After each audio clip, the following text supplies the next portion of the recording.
Salut à tous. Et nous voici donc sur Bleach Brave Souls pour la peut-être quoi cinquième vidéo qui est à présent sur ma chaîne consacrée à ce petit jeu.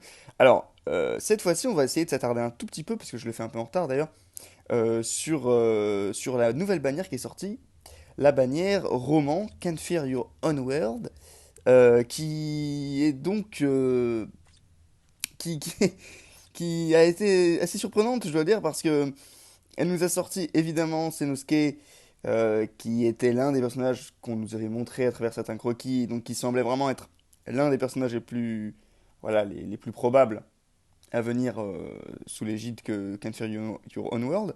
En revanche, pour les deux autres, rien n'était moins sûr, surtout pour Kenpachi qui, il me semble, n'apparaît pas énormément dans le roman, hein.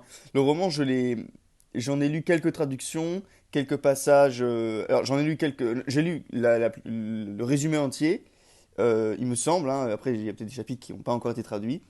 Ou des tomes, je sais, enfin, je sais qu'il y a, il y a une traduction, il y a une fan traduction sur Internet, et je crois qu'il a été annoncé il y a récemment, il y a peu que il y avait avoir, enfin, il était prévu qu'il fasse une publication officielle américaine, enfin donc anglophone.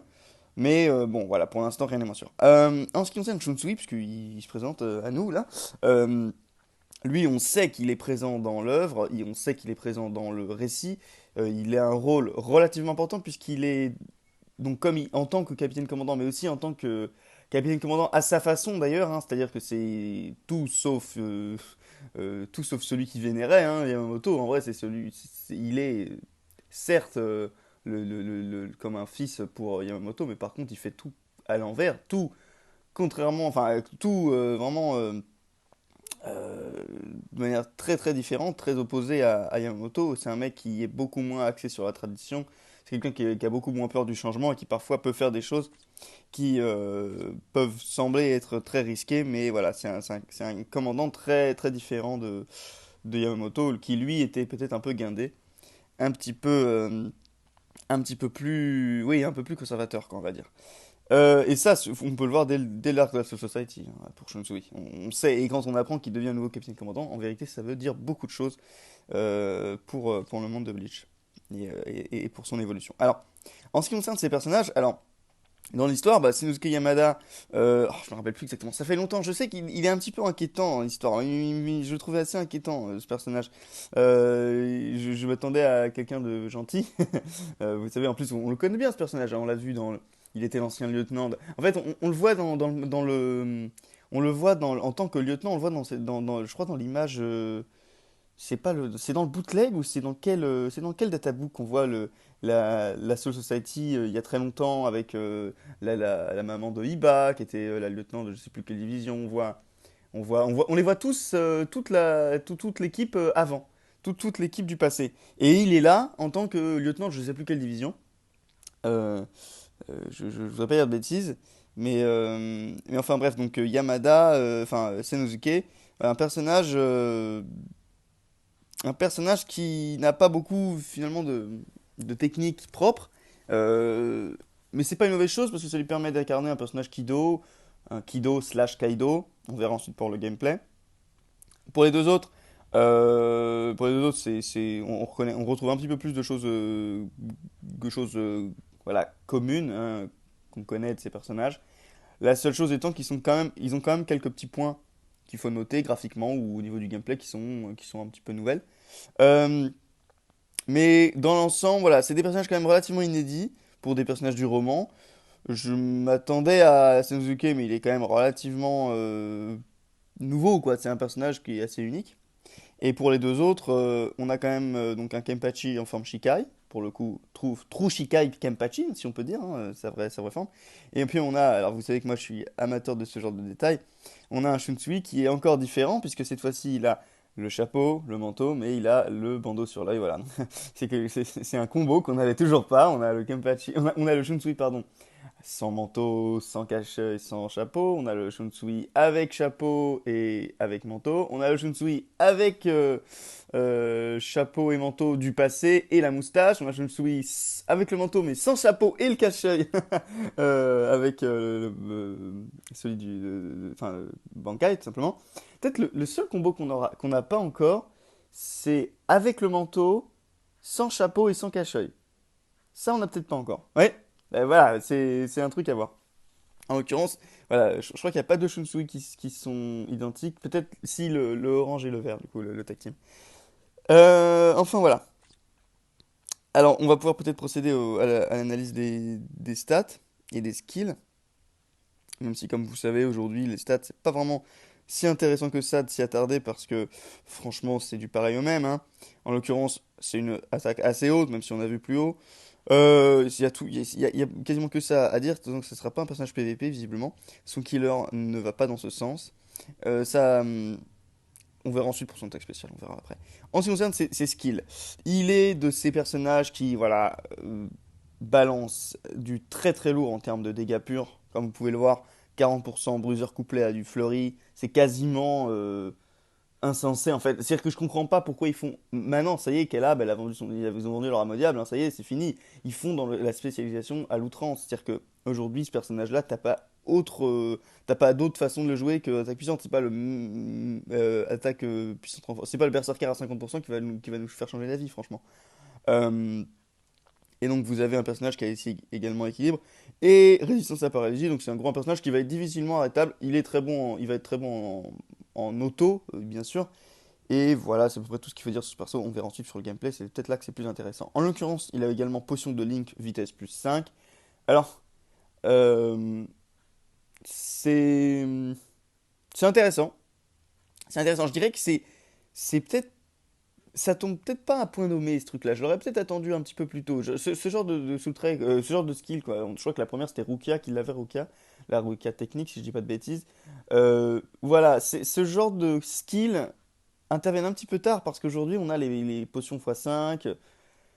Parfois même on a eu un event, je me rappelle, où on avait les potions, le taux de potions qui tombait x2. On peut faire x5 au niveau de la fréquence des quêtes, mais on peut également avoir parfois, enfin sinon ça s'est déjà fait, x2 avec, avec donc le taux de drop. Donc bon, ça oui, c'est un gimmick. Je dirais qu'aujourd'hui c'est plus un gimmick, d'autant que les gens voilà, ont beaucoup plus de facilité, je sais pas, à rendre des personnages 10-10-10, j'ai l'impression en tout cas. Passons à Senosuke. Senosuke, donc un personnage SP, lui, tueur à encart comme Kenpachi, mais lui en revanche, c'est un. Il fait partie de l'affiliation No Affiliation, hein, aucune affiliation. Ce personnage, pourquoi alors pourquoi il n'appartient pas à la catégorie des Shinigami? Bah, puisque dans le jeu, il considère que Shinigami est une fonction et pas une race, on va dire, ou pas une espèce, voilà, une forme de vie. La forme de vie étant les âmes. Et si on devait le traduire par autre chose, en fait, ce serait âme. Voilà.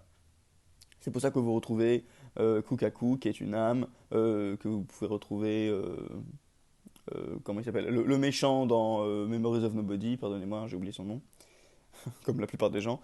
Même si son personnage est correct d'ailleurs dans le jeu.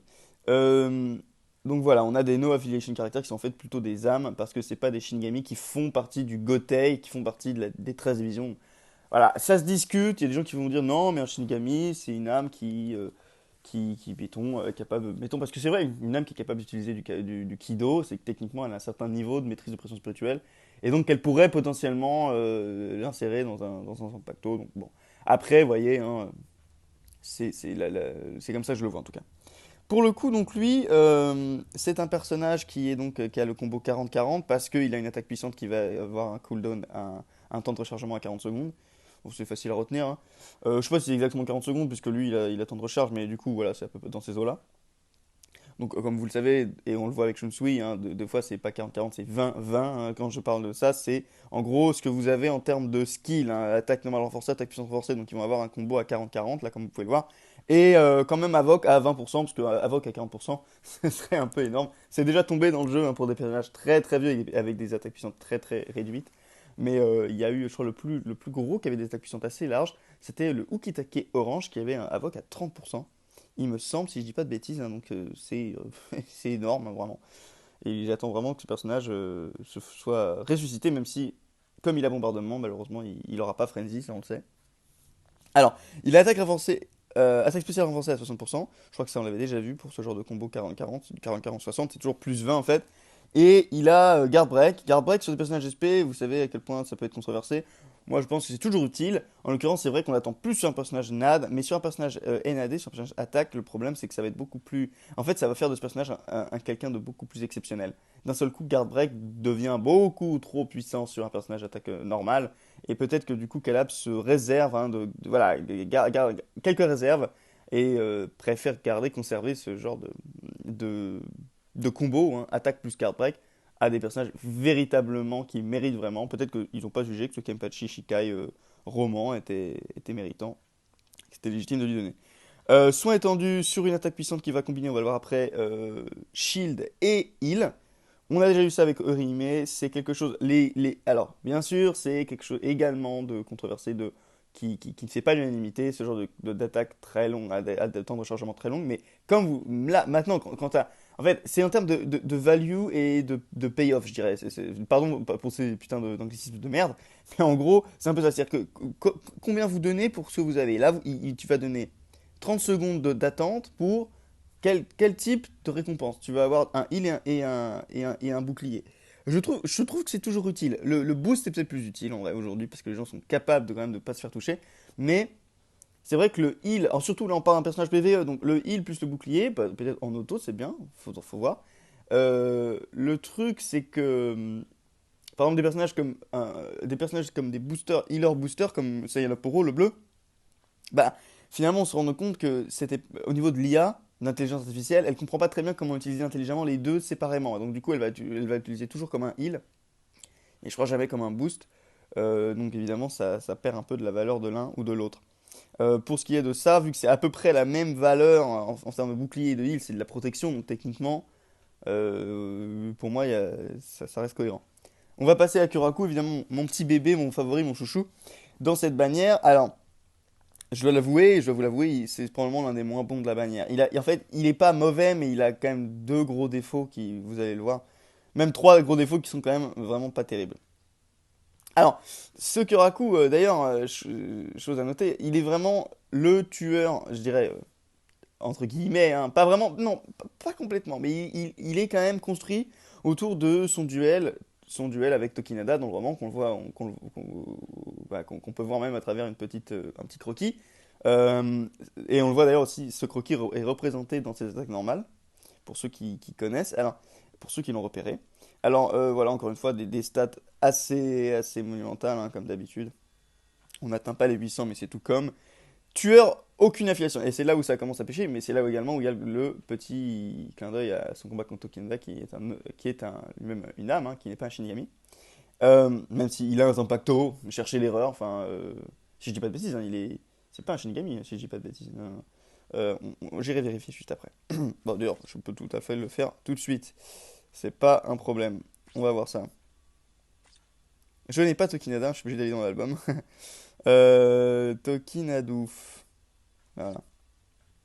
Aucune, ouais, c'est bien ce que je pensais. Alors voilà, vous voyez, hein, il n'y a pas une cohérence folle dans toutes ces choses-là. Il a un Zanpakuto, même si c'est un Zanpakuto d'héritage, hein, il me semble, hein, tout comme Shinken Kyoken, Ah, mais ma mémoire de Bleach me faillit, putain. C'est pas possible, le Zanpakuto de Hikone, c'est quoi déjà? Ikomi Domue. Ah, bim, allez, allez. Et voilà, des fois, il faut juste s'attendre un peu. Il faut attendre un peu et ça revient. Voilà. Donc, pour ce qui est de Shunsui, alors déjà au niveau de ses stats et de ses skills surtout, alors on est sur un combo 20-20 parce que lui, il a des attaques puissantes classiques hein, qui sont à 8, 16, 24, moins 12% évidemment. Euh, Qu'est-ce qu'il faut dire? Alors, il a Avoc, ce qui est une bonne chose. Il a également Fléau délacéré, ça c'est excellent. Et il a également Attaque spéciale renforcée, il l'a. C'est-à-dire qu'ils lui ont pas retiré, il a Fléau délacéré, mais ils lui ont pas retiré Attaque spéciale renforcée, alors qu'ils l'ont fait pour Shinji Bankai. Shinji Bankai, ils ont remplacé son Fléau des confus. Ils ont remplacé, pardon, son Attaque spéciale renforcée, son Dévastation, avec le Fléau des confus. Là, ils l'ont pas fait. Ils gardent Malédiction, Fléau délacéré et Attaque spéciale renforcée. Donc c'est très très chouette. Également, on remarque que c'est une nouvelle attaque, un nouveau jeu, Yubikiri, qui est représenté par son attaque spéciale, donc ça c'est très chouette. On passe au gameplay. On va commencer par Senosuke Yamada, c'est le premier dont on a parlé, donc on va d'abord rejouer avec lui. Alors lui, euh, il a un gameplay assez cool. Ça, c'est des attaques normales que je considère vraiment correctes, très rapides pour un personnage qui n'est pas fondé sur des attaques normales, c'est très correct.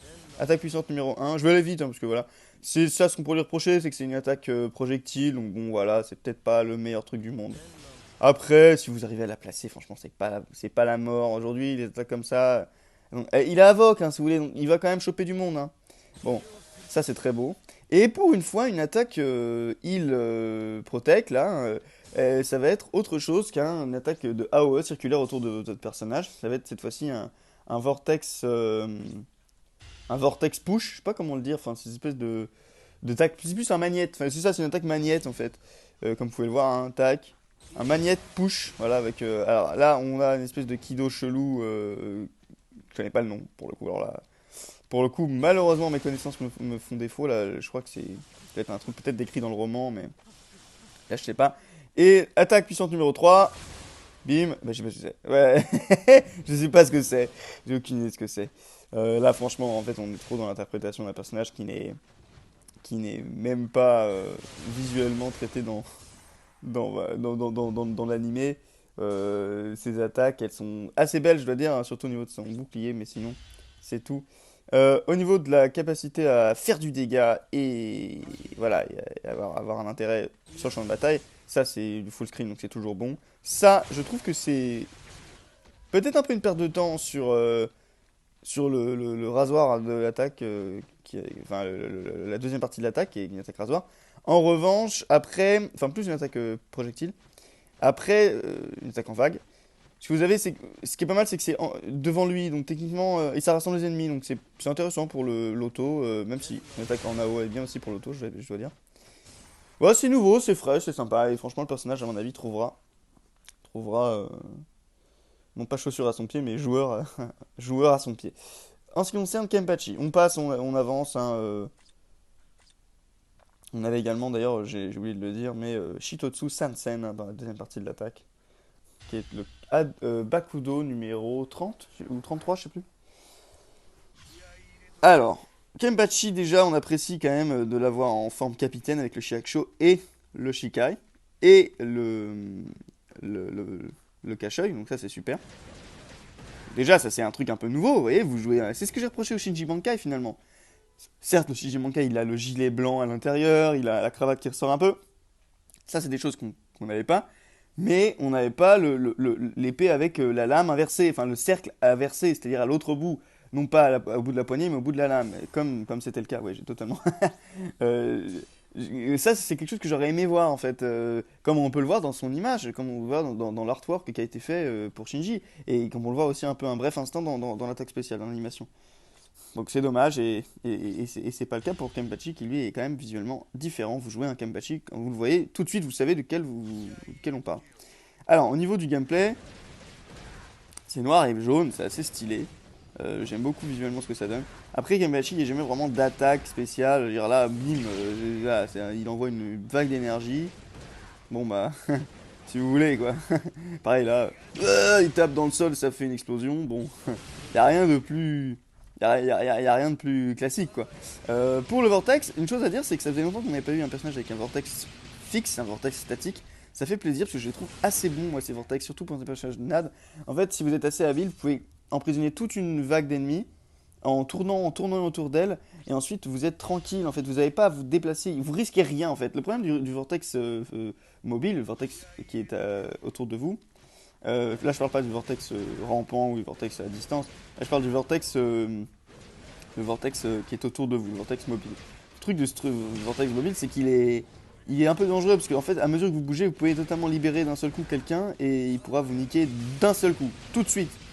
C'est ça le problème, c'est que l'intelligence est terrible, l'intelligence artificielle de certains mobs, c'est que ils vous attaquent directement comme quand ils apparaissent d'un seul coup sur la map, c'est très pénible. En l'occurrence, ce personnage, je le trouve correct. Il est un peu plus lent, je l'ai testé, je l'ai comparé avec le Kenpachi Tag Team, le Kenpachi Weekend. Là. le rouge, il est un peu plus lent. Il est un peu plus lent. Il a un soul trait PvE, un killer PvE, pardon. Donc ça au moins c'est bien. Au niveau de son gameplay, bah il y a rien d'autre à dire. Je lui trouve pas de truc si fou que ça. Euh, je vous laisserai le soin de regarder l'aspect, hein. De toute façon, les personnages ils sont arrivés il y a longtemps, donc vous les avez sûrement déjà vus. On va passer à Kyoraku. Kyoraku. On va tous regarder l'aspect parce que lui c'est intéressant. あれも嘘かい？そうか。残念だよ。De plus en plus sinistre, hein, l'aura de Shunsui, c'est assez dingue. Alors, bon bah là on vient de voir le premier défaut et le deuxième. Enfin, c'est pas vraiment un défaut, ça va. Alors, ce personnage, il a lacération partout. Lacération, c'est un élément qui est quand même. Ça peut vous foutre dans la merde en fait. Lacération peut vous foutre dans la merde, surtout en Senkaimon. Je développerai pas plus, je pense que vous le savez pourquoi, vous savez pourquoi en fait. Ah si, globalement, ça vous baisse votre timing. Voilà.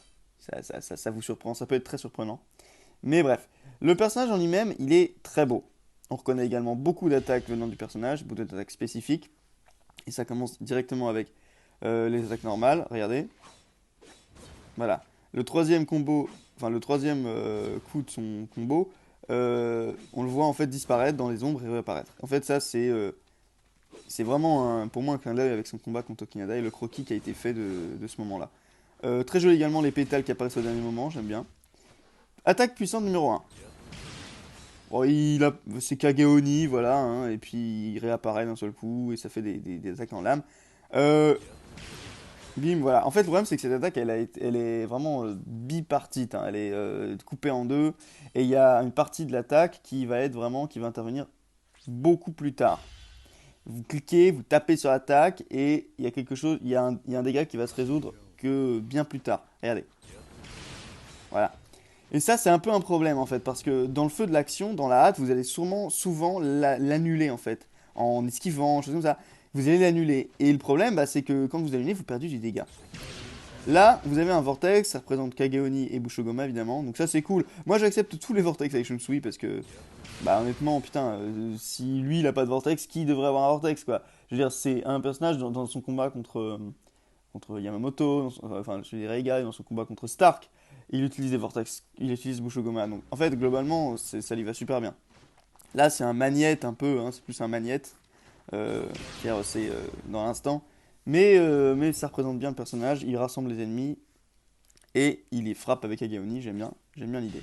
Même si techniquement on avait déjà un peu ça avec le personnage orange, son attaque puissante 3, c'était déjà un peu le cas. Et enfin on a Kageokuri avec les clones, les clones d'ombre. Visuellement c'est chouette et en plus c'est une attaque, je crois que c'est 900 il me semble, à distance. Et ça c'est super cool, ces attaques elles sont vraiment bien, surtout avec Havok. Franchement elles sont super utiles. En fait, comme elles sont devant vous, elles vous permettent d'atteindre une portée bien plus étendue qu'une full screen normale en fait, ou qu'évidemment une 900 normale. Euh, voilà, le personnage en fait, son problème ça va être son killer, qui est quand même assez, voilà, c'est assez épars, hein, les zones vraiment utiles où où il y a besoin d'un killer no affiliation. Le truc, c'est d'être en Senkaimon, il va être utile, ça c'est certain, mais bon, ça reste un mouchoir de poche. Et son deuxième gros défaut, comme je l'ai dit, ça va être ça. Après, c'est à vous, c'est à votre, comment on dit, enfin, c'est à votre jugement de considérer que ça, c'est un, c'est un défaut ou pas. L'attaque se résout de manière très lente également. C'est un personnage qui est assez lent, en fait, c'est ça le problème. C'est que chaque attaque, à part celle-ci qui est quand même instantanée, chaque attaque quand même met du temps à se résoudre. Et c'est un peu pénible, en fait. Sinon, le personnage est beau, il est visuellement unique en son genre, il représente un moment de Kenpachi, de Shunsui, je vais y arriver, qui n'était toujours pas couvert, qui n'avait encore pas été couvert par le manga, par le jeu, pardon.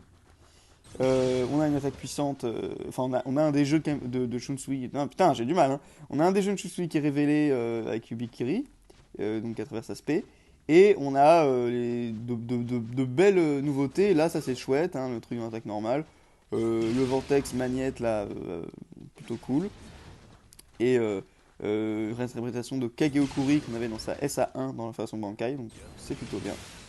Voilà, voilà. Bah écoutez les amis, je l'ai pas encore ce personnage. Quand il sortira en version dans sa bannière solo, je vais peut-être tenter des un palier. Ah bah attendez, bah, elle est là sa version. Mais attendez, il y a un... Quelle est cette magie, putain? Non, mais attendez, il y a un truc de fou. Non, non, attendez. Non, c'est juste que je suis bête. Mais non! Non, mais c'est un truc de fou, les gars! Il s'est passé quoi? Ah, mais il est 9h, ça vient de changer! D'accord! Ah, ils vont me demander de mettre le jeu à jour, je suis sûr. Ah non? Même pas? Ah, mais si je suis trop con, évidemment, c'est à 9h maintenant. Ok. Bah, c'est marrant, mais on peut tout de suite. C'est génial, ce timing de l'enfer. Euh... Putain, quelle chance! Quelle synchronisation! Bon, bah, c'est très bien. J'allais m'apprêter à vous dire que j'allais pas faire d'invocation, mais en fait j'avais oublié que c'était le premier à tomber en bannière solo. D'autant que... bon, c'est une vidéo un peu plus longue du coup, mais c'est pas grave. D'autant que en termes de personnages filler, qu'est-ce qu'on a? J'ai vu le Toshiro violet que j'ai pas, qui a un soul très super cool que j'aimerais bien avoir. Et en plus de ça, le Toshiro violet il est beau, je trouve. On a qui d'autre? Ce Shinji, je peux l'utiliser pour monter sa spé. Ce Isagi, j'en ai pas besoin. D'accord. Ça m'intéresse. Bah écoutez les amis, on va pas attendre, hein. Surtout que c'est une multi à 150. Ça se refuse pas. Ah, ça veut rien dire ça. Ok. Pas intéressant jusqu'à présent. Bon bah une multi à 200 ça se refuse pas non plus. On fera que 3 multi hein, du coup vous l'avez compris. Ah! Allez on regarde. Comme des preux chevaliers, on regarde bravement. ソウルソサイ Oui! Oh là mais attends, c'est un truc de ティ fou! の仕事だから C'est un truc de fou! Non mais c'est un truc de fou. La chance que j'ai ces derniers temps, c'est un truc de malade. C'est un truc de malade. Non, parce que, je dois vous l'avouer, en plus de ça, je crois que comme on a eu trois papillons, ça veut dire qu'on aura peut-être. Non, non, ça veut rien dire. Waouh. Incroyable. Non, mais c'est dingue à quel point Shunsui a toujours été ultra gentil avec moi. Autant Shinji, des fois il est un peu chiant, même si, pour certains, il a été il a été très gentil, il est venu très vite. Le Shinji vert, par exemple, il est venu très vite. Shinji rouge, j'ai eu un peu plus de mal, mais il est venu. En fait, le Shinji rouge, je l'ai eu en 6 étoiles, celui du passé, hein, je veux dire, pas le banquet. Celui du passé, je l'ai eu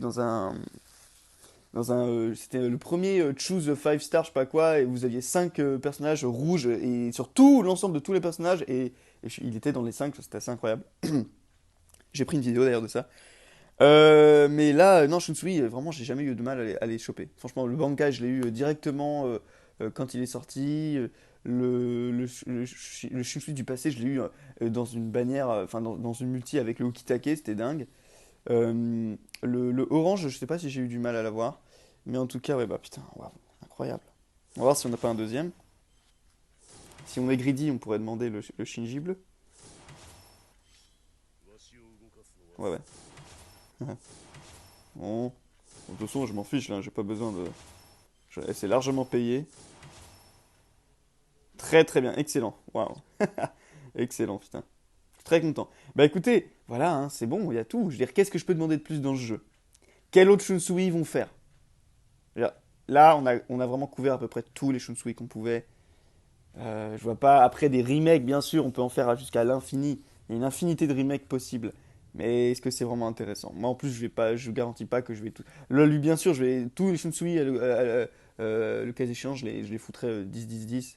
Mais, euh, mais voilà, qu'au bout d'un moment, s'ils se mettent à faire des remakes toutes les 4 matins, pour moi, ça va être compliqué. On va mettre peut-être les 3 derniers en vedette. Alors, bim. Ah, il y aura pas le Bankai dans les 3 derniers, je crois. Bah, si, on va le mettre quand même, tiens. Allez, hop. Et on le met au centre.